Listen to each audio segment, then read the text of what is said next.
วีแกนกันมาคลิปนี้นะคะ สั่งมาจากแอป Robinhood อีกแล้วจ้า ร้าน Infinity มังสวิรัติเมนูนี้นะคะเป็นข้าวคลุกกะปิวีแกนค่ะ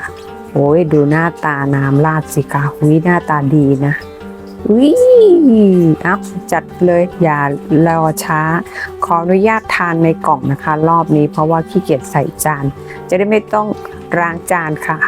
จริงแล้วขี้เกียจล้างจานนั่นแหละแล้วดูสิเป็นไงล่ะน่าทานสุดๆเลยอ่ะเราชอบนะเป็นคนชอบทานข้าวคลุกกะปิอยู่แล้วเมื่อครั้งตอนยังไม่ได้เป็นวีแกนเนาะแต่ก็ไม่ค่อยได้ทานตั้งแต่เป็นวีแกนพอมารอบนี้ลองสั่งดูถือว่าเป็นข้าวคลุกกะปิที่ใกล้เคียงของจริงสุดๆเลยค่ะ